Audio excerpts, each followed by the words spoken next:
Hi ನಮಸ್ತೆ ಎಲ್ಲರಿಗೂ. ಇವತ್ತು ಇನ್ಸ್ಟೆಂಟಾಗಿ ಇಡ್ಲಿ ರೆಸಿಪಿನ ಮಾಡ್ತಿದ್ದೀನಿ. ಅವಲಕ್ಕಿ ಮತ್ತು ಇಡ್ಲಿ ರವೆ ಉಪಯೋಗಿಸಿ ಮಾಡ್ತಿದ್ದೀನಿ. ಬೇಗನೆ ಮಾಡ್ಕೊಳ್ಬೋದು, ಟೇಸ್ಟ್ ಕೂಡ ತುಂಬಾ ಚೆನ್ನಾಗಿರುತ್ತೆ. ಅದರ ಜೊತೆ ತೆಂಗಿನಕಾಯಿ ಚಟ್ನಿ ಕೂಡ ನಾನು ಮಾಡಿ ತೋರಿಸ್ತಿದ್ದೀನಿ. ಸಿಂಪಲ್ಲಾಗಿ ಕಡಿಮೆ ಸಮಯದಲ್ಲಿ ಅರ್ಧ ಗಂಟೆಯಲ್ಲಿ ನಾವು ಮಾಡ್ಕೊಳ್ಬೋದು. ಮಕ್ಕಳು ಲಂಚ್ ಬಾಕ್ಸ್ಗೂ ಕೂಡ ನಾವು ಹಾಕಿ ಕಳಿಸ್ಬೋದು. ತುಂಬಾ ಸಾಫ್ಟಾಗಿರುತ್ತೆ. ಬನ್ನಿ ಯಾವ ರೀತಿ ಮಾಡ್ಕೊಳ್ಳೋದು ಅಂತ ಈ ವಿಡಿಯೋದಲ್ಲಿ ನೋಡ್ಕೊಳ್ಳೋಣ. ಒಂದು ಬೌಲ್ ತೊಗೊಂಡಿದ್ದೀನಿ.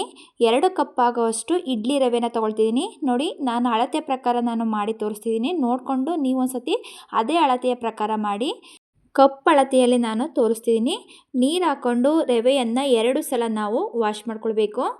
ನಾವು ರವೆನ ವಾಶ್ ಮಾಡ್ಕೊಳ್ಳೋದ್ರಿಂದ ಇಡ್ಲಿ ತುಂಬಾ ವೈಟಾಗಿ ಬರುತ್ತೆ. ನೋಡಿ, ಈಗ ನಾವು ನೀರನ್ನ ಅದು ಚೆಲ್ಬಿಟ್ಟು ಮತ್ತೆ ಇನ್ನೊಂದು ಸಲ ನೀರು ಹಾಕ್ಬಿಟ್ಟು ವಾಶ್ ಮಾಡ್ಕೊಳ್ಬೇಕು. ಈಗ ನಾವು 2 ಸಲ ತೊಳೆದ್ಬಿಟ್ಟು ಆನಂತರ ನಾವು ನೀರು ಹಾಕ್ಬಿಟ್ಟು ನೆನೆಸೋದಕ್ಕೆ ಇಟ್ಕೊಳ್ತಿದ್ದೀನಿ. ನಾನಿಲ್ಲಿ ಒಂದು 15 ನಿಮಿಷ ನಾನು ನೆನೆಸೋದಕ್ಕೆ ಇಟ್ಕೊಳ್ತಿದ್ದೀನಿ. ನಿಮಗೆ ಟೈಮ್ ಇದ್ದರೆ ಒಂದು ಅರ್ಧ ಗಂಟೆ ನಾವು ನೆನೆಸೋದಕ್ಕೆ ಇಟ್ಕೊಳ್ಬೋದು. ರವೆನ ಯಾವ ಕಪ್ಪಲ್ಲಿ ತೊಗೊಂಡಿದ್ನೋ ಅದೇ ಕಪ್ಪಲ್ಲಿ 3/4 ಕಪ್ ಆಗೋಷ್ಟು ಪೇಪರ್ ಅವಲಕ್ಕಿನ ತೊಗೊಂಡಿದ್ದೀನಿ. ಅವಲಕ್ಕಿಯನ್ನು 2 ಸಲ ನಾವು ವಾಶ್ ಮಾಡ್ಕೊಳ್ಬೇಕು. ಅವಲಕ್ಕಿಯಲ್ಲಿ ಏನಾದರೂ ಡಸ್ಟ್ ಏನಾದ್ರು ಇದ್ದರೆ ನೀಟಾಗಿ ನಾವು ವಾಶ್ ಮಾಡ್ಕೊಳ್ಳೋಣ. ನೋಡಿ, ನಾನು 2 ಸಲ ವಾಶ್ ಮಾಡಿಕೊಂಡು ತೆಗೆದಿಟ್ಕೊಂಡಿದ್ದೀನಿ. ಅವಲಕ್ಕಿಯಲ್ಲಿ ನೀರನ್ನೆಲ್ಲ ಸೋಸ್ಕೊಂಡು ಸ್ವಲ್ಪ ನೀರು ಹಾಕ್ಕೊಂಡು ನಾನು ನೆನೆಸೋದಕ್ಕೆ ಇಟ್ಕೊಂಡಿದ್ದೀನಿ. ನೋಡಿ, ಒಂದು 5 ನಿಮಿಷ ಅವಲಕ್ಕಿಯನ್ನು ನೆನೆಸೋದಕ್ಕೆ ಇಟ್ಕೊಂಡ್ರೆ ಸಾಕು.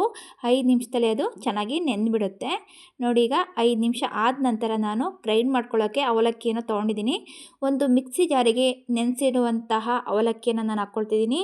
ಉದ್ದಿನಬೇಳೆ ನೆನೆಸದೆ ಮತ್ತು ಹಿಂದಿನ ದಿನ ನಾವು ಮಿಕ್ಸ್ ಮಾಡ್ಕೊಂಡು ಇಟ್ಕೊಂಡಲೆ ಈಸಿಯಾಗಿ ನಾವು ಇಡ್ಲಿನ ಮಾಡ್ಕೊಳ್ಬೋದು.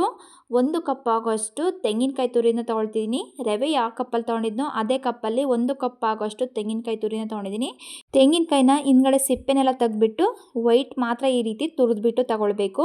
3/4 ಕಪ್ಪಷ್ಟು ಮೊಸರನ್ನ ತೊಗೊಂಡಿದ್ದೀನಿ. ನಾನು ರವೆ ಯಾವ ಕಪ್ಪಲ್ಲಿ ತೊಗೊಂಡಿದ್ನೋ ಅದೇ ಕಪ್ ಮೆಜರ್ಮೆಂಟಲ್ಲಿ ನಾನು ತೋರಿಸ್ತಿದ್ದೀನಿ. ಮೊಸರು ಕೂಡ ಅದೇ ಕಪ್ಪಲ್ಲಿ ತೊಗೊಂಡಿದ್ದೀನಿ. ಈ ರೀತಿ ನಾವು ನುಣ್ಣಗೆ ಗ್ರೈಂಡ್ ಮಾಡ್ಕೊಳ್ಬೇಕು. ನೀರು ಬೇಕು ಅಂದರೆ ಸ್ವಲ್ಪ ನೀರು ಹಾಕ್ಕೊಂಡು ನಾವು ಗ್ರೈಂಡ್ ಮಾಡ್ಕೊಳ್ಬೋದು. ನೋಡಿ, ಈ ರೀತಿ ಸಾಫ್ಟಾಗಿ ನಾವು ಗ್ರೈಂಡ್ ಮಾಡಿಕೊಂಡು ಒಂದು ಸೈಡಿಗೆ ಎತ್ತಿಟ್ಕೊಳ್ಳೋಣ. 15 ನಿಮಿಷ ಆಗಿದೆ. 15 ನಿಮಿಷ ಆದ ನಂತರ ರವೆನ ತಗೊಳ್ಳೋಣ. ನೀರನ್ನೆಲ್ಲ ನಾವು ಸೋಸ್ಕೊಳ್ಬೇಕು. ಸ್ವಲ್ಪನೂ ನೀರಿರಬಾರ್ದು. ರವೆನ ಹಿಂಡ್ಬಿಟ್ಟು ನಾನು ತಗೊಳ್ತಿದ್ದೀನಿ. ಸ್ವಲ್ಪನೂ ನೀರಿರಬಾರ್ದು. ಬೆಳಗಿನ ತಿಂಡಿಗೆ ನಾವು ಏನು ಮಾಡ್ಕೊಳ್ಳೋದು ಅಂತ ಚಿಂತನೆ ಬೇಡ. ಇನ್ಸ್ಟೆಂಟಾಗಿ ನಾವು ಅವಲಕ್ಕಿ ಇಡ್ಲಿನ ನಾವು ಸಿಂಪಲ್ಲಾಗಿ ಮಾಡ್ಕೊಳ್ಬೋದು. ನೆನೆಸಿ ಮಾಡಿರುವಂತಹ ಇಡ್ಲಿ ಯಾವ ರೀತಿ ಬರುತ್ತೋ ಅಷ್ಟೇ ಸಾಫ್ಟಾಗಿ ನಾವು ಅವಲಕ್ಕಿಯಿಂದ ಮಾಡಿರುವಂತಹ ಇಡ್ಲಿ ಕೂಡ ತುಂಬಾ ಸಾಫ್ಟಾಗಿ ಬರುತ್ತೆ.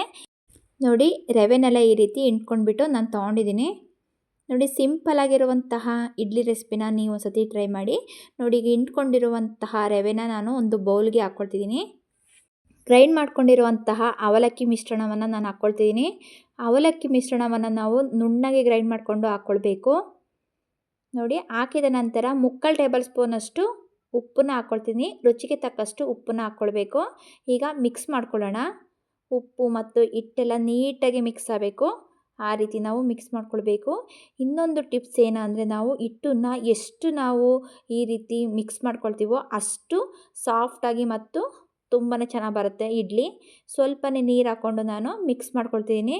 ನೋಡಿ, ಇಡ್ಲಿ ಹಿಟ್ಟು ಸ್ವಲ್ಪ ಸಾಫ್ಟಾಗಿರಬೇಕು. ತೀರಾ ಗಟ್ಟಿ ಮಾಡ್ಕೊಳ್ಬಾರ್ದು, ತೀರಾ ತೆಳುನು ಮಾಡ್ಕೊಳ್ಬಾರ್ದು. ಒಂದು ಅದಕ್ಕೆ ನಾವು ಈ ರೀತಿ ಮಿಕ್ಸ್ ಮಾಡ್ಕೊಳ್ಳೋಣ. ಮಿಕ್ಸ್ ಮಾಡಿದ ನಂತರ ಒಂದು 1/4 ಟೇಬಲ್ ಸ್ಪೂನಷ್ಟು ಅಡುಗೆ ಸೋಡಾನ ಹಾಕ್ಕೊಳ್ತೀನಿ. ನಾವು ಇನ್ಸ್ಟೆಂಟಾಗಿ ಮಾಡ್ಕೊಳ್ಳೋದ್ರಿಂದ ಸ್ವಲ್ಪ ಅಡುಗೆ ಸೋಡಾನ ನಾವು ಹಾಕ್ಕೊಂಡು ಮಾಡ್ಕೊಳ್ಬೇಕು. ನೋಡಿ, ಈಗ ಒಂದು ಸಲ ನಾವು ಚೆನ್ನಾಗಿ ಮಿಕ್ಸ್ ಮಾಡ್ಕೊಳ್ಳೋಣ. 1 ನಿಮಿಷಗಳ ಕಾಲ ನಾವು ಇದೇ ರೀತಿ ಒಂದು ಸೌಟಿನಲ್ಲಿ ಈ ರೀತಿ ಮಿಕ್ಸ್ ಮಾಡ್ಕೊಳ್ತಾನೆ ಇರಬೇಕು. ಈ ರೀತಿ ನಾವು ಹಿಟ್ಟನ್ನು ಮಿಕ್ಸ್ ಮಾಡ್ಕೊಳ್ಳೋದ್ರಿಂದ ಹಿಟ್ಟು ಅಗ್ರ ಆಗುತ್ತೆ. ಹಿಟ್ಟು ಅಗ್ರ ಆದರೆ ಇಡ್ಲಿ ಸಾಫ್ಟಾಗಿ ಬರುತ್ತೆ. ಪ್ಲೇಟ್ ಮುಚ್ಚಿ ಒಂದು 5 ನಿಮಿಷ ನಾನು ತೆಗೆದಿಟ್ಕೊಳ್ತೀನಿ. ಅಷ್ಟರಲ್ಲಿ ನಾವು ಚಟ್ನಿನ ರೆಡಿ ಮಾಡ್ಕೊಳ್ಳೋಣ. ನಾನಿಲ್ಲಿ ತೆಂಗಿನಕಾಯಿ ಚಟ್ನಿನ ರೆಡಿ ಮಾಡ್ಕೊಳ್ತಿದ್ದೀನಿ. ಸ್ಟವ್ ಆನ್ ಮಾಡಿ ಒಂದು ಬಾಣಲಿ ಇಟ್ಕೊಂಡಿದ್ದೀನಿ. 1 ಟೇಬಲ್ ಸ್ಪೂನಷ್ಟು ಎಣ್ಣೆಯನ್ನು ಹಾಕ್ಕೊಂಡಿದ್ದೀನಿ. ಎಣ್ಣೆ ಬಿಸಿಯಾದ ನಂತರ 2 ಟೇಬಲ್ ಸ್ಪೂನಷ್ಟು ಕಡಲೆ ಬೀಜನ ಹಾಕ್ಕೊಳ್ತೀನಿ. ಕಡಲೆ ಬೀಜನ ನಾವು ಫ್ರೈ ಮಾಡ್ಕೊಳ್ಬೇಕು. 1 ಟೇಬಲ್ ಸ್ಪೂನಷ್ಟು ಕಡಲೆಬೇಳೆನ ಹಾಕ್ಕೊಳ್ತೀನಿ. ಕಡಲೆಬೇಳೆನ ಹಾಕ್ಕೊಂಡು ನಾವು ಫ್ರೈ ಮಾಡ್ಕೊಳ್ಳೋಣ. 5ರಿಂದ 6 ಹಸಿರು ಮೆಣಸಿನ್ಕಾಯಿನ ತೊಗೊಂಡಿದ್ದೀನಿ. ನಾನಿಲ್ಲಿ ಖಾರ ನೋಡಿಕೊಂಡು ತೊಗೊಂಡಿದ್ದೀನಿ. ನಿಮಗೆ ಎಷ್ಟು ಬೇಕೋ ಅಷ್ಟು ನೋಡಿಕೊಂಡು ತೊಗೊಳ್ಳಿ. 2 ಇಕ್ಲಷ್ಟು ಬೆಳ್ಳುಳ್ಳಿನ ನಾನು ತೊಗೊಂಡಿದ್ದೀನಿ. 1/4 ಟೇಬಲ್ ಸ್ಪೂನಷ್ಟು ಜೀರಿಗೆನ ಹಾಕ್ಕೊಳ್ತಿದ್ದೀನಿ. ಸ್ವಲ್ಪ ಕೊತ್ತಂಬರಿ ಸೊಪ್ಪು, ಸ್ವಲ್ಪ ಕರಿಬೇವಿನ ಸೊಪ್ಪು ಹಾಕೋದ್ರಿಂದ ಟೇಸ್ಟು ಚೆನ್ನಾಗಿರುತ್ತೆ ಮತ್ತು ಫ್ಲೇವರ್ ಕೂಡ ಚೆನ್ನಾಗಿರುತ್ತೆ. ಮಿಕ್ಸ್ ಮಾಡಿಕೊಂಡು ನೋಡಿ, ಈಗ ನಾವು ಸ್ಟವ್ನ ಆಫ್ ಮಾಡ್ಕೊಳ್ಬೇಕು. ಅದು ತಣ್ಣಗಾಗಲು ನಾವು ಬಿಡೋಣ. ಗ್ರೈಂಡ್ ಮಾಡ್ಕೊಳ್ಳೋದಕ್ಕೆ ಮಿಕ್ಸಿ ಜಾರ್ನ ಇಟ್ಕೊಂಡಿದ್ದೀನಿ. ಅರ್ಧ ಭಾಗದಷ್ಟು ಹಸಿ ತೆಂಗಿನಕಾಯಿನ ತೊಗೊಂಡಿದ್ದೀನಿ. ನೋಡಿ ಈ ರೀತಿ ಸಣ್ಣದಾಗಿ ಕಟ್ ಮಾಡಿಕೊಂಡು ಹಾಕ್ಕೊಳ್ತಿದ್ದೀನಿ. 1 ಕಪ್ ಆಗೋಷ್ಟು ಉರಿಗಡಲೆನ ತೊಗೊಳ್ಬೇಕು. ಫ್ರೈ ಮಾಡ್ಕೊಂಡಿರುವಂತಹ ಕಡಲೆ ಬೀಜ ಮತ್ತು ಕಡಲೆಬೇಳೆ, ಹಸಿರು ಮೆಣಸಿಕಾಯಿನೆಲ್ಲ ನಾನು ಹಾಕ್ಕೊಳ್ತಿದ್ದೀನಿ. ತಣ್ಣಗಾದ ನಂತರ ನಾವು ಹಾಕ್ಕೊಳ್ಬೇಕು. ಸ್ವಲ್ಪ ಹುಣಸೆ ಹಣ್ಣು, 1/4 ಟೇಬಲ್ ಸ್ಪೂನಷ್ಟು ಉಪ್ಪು ಹಾಕ್ಬಿಟ್ಟು ನಾವು ಗ್ರೈಂಡ್ ಮಾಡ್ಕೊಳ್ಳೋಣ. ನಾನಿಲ್ಲಿ ನೀರು ಹಾಕ್ತಿಲ್ಲ, ಹಾಗೇ ಗ್ರೈಂಡ್ ಮಾಡ್ಕೊಳ್ತೀನಿ. ಒಂದು ಸಲ ಗ್ರೈಂಡ್ ಮಾಡಿದ ನಂತರ ಈ ರೀತಿ ಮಿಕ್ಸ್ ಮಾಡಿಕೊಂಡು ಆ ನಂತರ ನಾನು ನೀರು ಹಾಕ್ಕೊಂಡು ಗ್ರೈಂಡ್ ಮಾಡ್ಕೊಳ್ತೀನಿ. ಹಾಗೆ ಒಂದೇ ಸಲ ನೀರಾಗಿ ಗ್ರೈಂಡ್ ಮಾಡ್ಕೊಳ್ಳೋದ್ರಿಂದ ತೆಂಗಿನಕಾಯಿ ಮತ್ತು ಕಡಲೆಬೀಜ ಅದು ನುರಿಯಲ್ಲ. ಒಂದು ಸಲ ಗ್ರೈಂಡ್ ಮಾಡ್ಕೊಂಡಿದ ನಂತರ ಮತ್ತೆ ನಾವು ನೀರು ಹಾಕ್ಕೊಂಡು ಗ್ರೈಂಡ್ ಮಾಡ್ಕೊಳ್ಬೇಕು. ನೋಡಿ ಈ ರೀತಿ ನಾವು ಸ್ವಲ್ಪ ತರಿಯಾಗಿ ಗ್ರೈಂಡ್ ಮಾಡ್ಕೊಳ್ಬೇಕು. ತೀರಾ ನುಣ್ಣಗೆ ನಾವು ಗ್ರೈಂಡ್ ಮಾಡ್ಕೊಳ್ಬಾರ್ದು. ಒಂದು ಬೌಲ್ಗೆ ನಾನು ಹಾಕ್ಕೊಳ್ತಿದ್ದೀನಿ. ನೋಡಿ ಟೇಸ್ಟಿಯಾಗಿರುವಂತಹ ತೆಂಗಿನಕಾಯಿ ಚಟ್ನಿನ ಈ ರೀತಿ ಒಂದು ಸತಿ ಟ್ರೈ ಮಾಡಿ, ತುಂಬಾ ಚೆನ್ನಾಗಿರುತ್ತೆ ಟೇಸ್ಟು. ಇಡ್ಲಿ ಜೊತೆ ಅಂತೂ ಕಾಂಬಿನೇಷನು ತುಂಬಾ ಚೆನ್ನಾಗಿರುತ್ತೆ. ಮಿಕ್ಸಿ ಜಾರಲ್ಲಿರುವಂತಹ ಚಟ್ನಿಯನ್ನು ನಾನು ತೊಳೆದ್ಬಿಟ್ಟು ಹಾಕ್ಕೊಳ್ತಿದ್ದೀನಿ. ಈಗ ನೋಡಿ ಇಷ್ಟು ನಾವು ತೆಳುವಾಗಿ ಮಾಡ್ಕೊಳ್ಬೇಕು. ಚಟ್ನಿಗೆ ಒಗ್ಗರಣೆನ ಮಾಡ್ಕೊಳ್ಳೋಣ. ಸ್ಟವ್ ಆನ್ ಮಾಡಿಕೊಂಡು ಅದೇ ಬಾಣಲಿಗೆ 1 ಟೇಬಲ್ ಸ್ಪೂನಷ್ಟು ಎಣ್ಣೆನ ಹಾಕ್ಕೊಳ್ತಿದ್ದೀನಿ. ಎಣ್ಣೆ ಬಿಸಿಯಾದ ನಂತರ 1/4 ಟೇಬಲ್ ಸ್ಪೂನಷ್ಟು ಸಾಸಿವೆ, 1/4 ಟೇಬಲ್ ಸ್ಪೂನಷ್ಟು ಕಡಲೆಬೇಳೆ ಹಾಕ್ಕೊಂಡು ಫ್ರೈ ಮಾಡ್ಕೊಳ್ಬೇಕು. ಸ್ವಲ್ಪ ಉದ್ದಿನಬೇಳೆನ ನಾನು ಹಾಕ್ಕೊಳ್ತಿದ್ದೀನಿ. ಉದ್ದಿನಬೇಳೆ ಮತ್ತು ಕಡಲೆಬೇಳೆ ಫ್ರೈ ಆದ ನಂತರ 1 ಒಣಮೆಣ್ಸಿಕಾಯಿನ ಹಾಕ್ಕೊಳ್ತಿದ್ದೀನಿ. ಕರಿಬೇವಿನ ಸೊಪ್ಪನ್ನ ಹಾಕ್ಕೊಳ್ಬೇಕು. ಕರಿಬೇವಿನ ಸೊಪ್ಪು ನೋಡಿ ಚಿಟಪಟ ಅನ್ನಬೇಕು. ಮಿಕ್ಸ್ ಮಾಡ್ಕೊಳ್ಳೋಣ. ಸ್ಟವ್ ಮಾತ್ರ ಕಮ್ಮಿಯವರಲ್ಲೇ ಇಟ್ಕೊಂಡು ನಾವು ಒಗ್ಗರಣೆನ ಮಾಡ್ಕೊಳ್ಬೇಕು. ಸ್ವಲ್ಪ ಇಂಗುನ ಹಾಕ್ಕೊಳ್ತಿದ್ದೀನಿ. 1 ಚಿಟಿಕೆಯಷ್ಟು ಇಂಗುನ ಹಾಕ್ಕೊಳ್ಬೇಕು. ಇಂಗು ಹಾಕೋದ್ರಿಂದ ತೆಂಗಿನಕಾಯಿ ಚಟ್ನಿ ಫ್ಲೇವರು ತುಂಬಾ ಚೆನ್ನಾಗಿರುತ್ತೆ. ಸ್ವಲ್ಪ ಕೊತ್ತಂಬರಿ ಸೊಪ್ಪನ್ನ ನಾನು ಸಣ್ಣದಾಗಿ ಕಟ್ ಮಾಡ್ಕೊಂಡು ಹಾಕ್ಕೊಳ್ತೀನಿ. ಮಿಕ್ಸ್ ಮಾಡಿಕೊಂಡು ಸ್ಟವ್ನ ಆಫ್ ಮಾಡ್ಕೊಳ್ಬೇಕು. ಬಿಸಿ ಆಗಿರುವಂತಹ ಒಗ್ಗರಣೆನ ತೆಂಗಿನಕಾಯಿ ಚಟ್ನಿಗೆ ನಾವು ಸೇರಿಸ್ಕೊಳ್ಬೇಕು. ಒಗ್ಗರಣೆ ಮತ್ತು ಚಟ್ನಿ ಸೇರಿಕೊಳ್ಬೇಕು. ನೀಟಾಗೆ ಮಿಕ್ಸ್ ಮಾಡ್ಕೊಳ್ಳೋಣ. ರುಚಿಯಾಗಿರುವಂತಹ ತೆಂಗಿನಕಾಯಿ ಚಟ್ನಿ ರೆಡಿಯಾಗಿದೆ.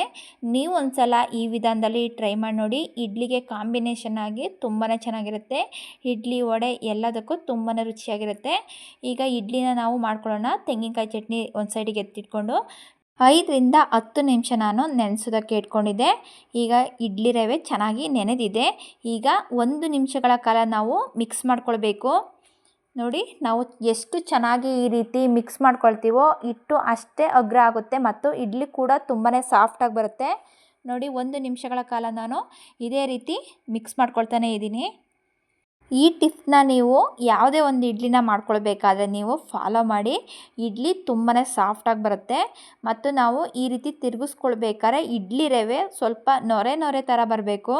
ಆ ರೀತಿ ಬಂದರೆ ಇಡ್ಲಿ ಸಾಫ್ಟಾಗಿ ಬರುತ್ತೆ ಅಂತ. ನೋಡಿ ನಾನು ತೋರಿಸ್ತಿದ್ದೀನಲ್ಲ, ಈ ರೀತಿ ಸ್ವಲ್ಪ ನೊರೆ ಥರ ಬರಬೇಕು. ಈ ರೀತಿ ಬಂದರೆ ಇಡ್ಲಿ ಸಾಫ್ಟಾಗಿ ಬರುತ್ತೆ. ಸ್ಟವ್ ಆನ್ ಮಾಡಿಕೊಂಡು ಒಂದು ಪಾತ್ರೆ ಇಟ್ಕೊಂಡಿದ್ದೀನಿ. ಇಡ್ಲಿ ಬೇಯಿಸೋದಕ್ಕೆ ಇಡ್ಲಿ ಪಾತ್ರೆನ ನಾನು ಇಟ್ಕೊಂಡಿದ್ದೀನಿ. ನೀರು ಬಿಸಿ ಆಗೋದ್ರೊಳಗೆ ನಾವು ಇಡ್ಲಿನ ಪ್ಲೇಟ್ಗೆ ಹಾಕ್ಕೊಳ್ಳೋಣ.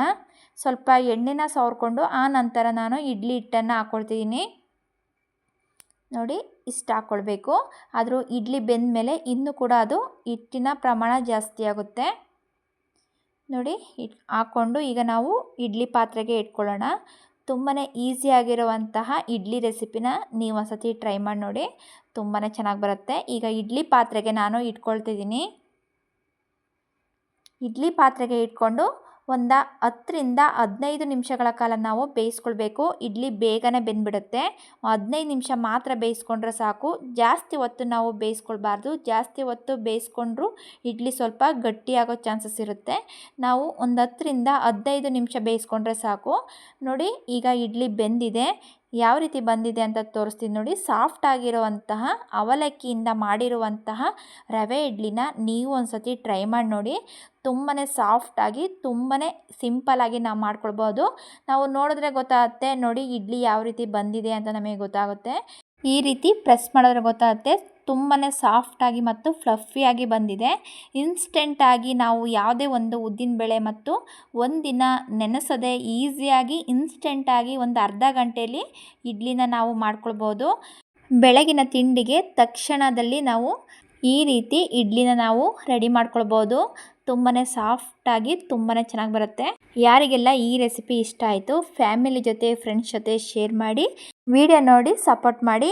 ನೋಡಿ ಇಡ್ಲಿ ಯಾವ ರೀತಿ ಬಂದಿದೆ ಅಂತ ತೋರಿಸ್ತೀನಿ. ಇಡ್ಲಿನ ಈ ರೀತಿ ಪ್ರೆಸ್ ಮಾಡಿದ್ರೆ ಗೊತ್ತಾಗುತ್ತೆ ತುಂಬಾ ಸಾಫ್ಟಾಗಿ ತುಂಬಾ ಚೆನ್ನಾಗಿ ಬಂದಿದೆ. ಟೇಸ್ಟು ಕೂಡ ತುಂಬಾ ಚೆನ್ನಾಗಿ ಬಂದಿದೆ. ಮುರಿದ್ಬಿಟ್ಟು ತೋರಿಸ್ತೀನಿ ನೋಡಿ ಎಷ್ಟು ಮೃದುವಾಗಿ ಬಂದಿದೆ ಅಂತ. ನೀವು ಒಂದ್ಸತಿ ಈ ವಿಧಾನದಲ್ಲಿ ಟ್ರೈ ಮಾಡಿ. ತುಂಬಾ ಸಿಂಪಲ್ ಆದಂತಹ ಇಡ್ಲಿ ರೆಸಿಪಿನ ನಾನು ಮಾಡಿ ತೋರಿಸಿದ್ದೀನಿ. ವಿಡಿಯೋ ಇಷ್ಟ ಆಯಿತು ಅಂದರೆ ವಿಡಿಯೋಕ್ಕೊಂದು ಲೈಕ್ ಮಾಡಿ, ಫುಲ್ ವಿಡಿಯೋ ನೋಡಿ.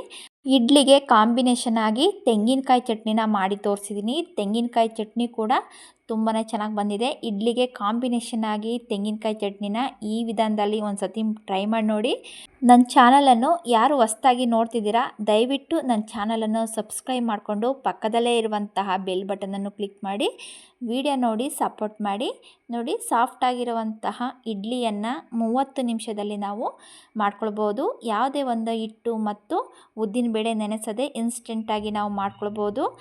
ವಿಡಿಯೋ ಇಷ್ಟ ಆಯಿತು ಅಂದರೆ ಒಂದು ಲೈಕ್ ಮಾಡಿ. ವಿಡಿಯೋ ನೋಡೋದಕ್ಕೆ ತುಂಬಾ ಧನ್ಯವಾದಗಳು. Thank you.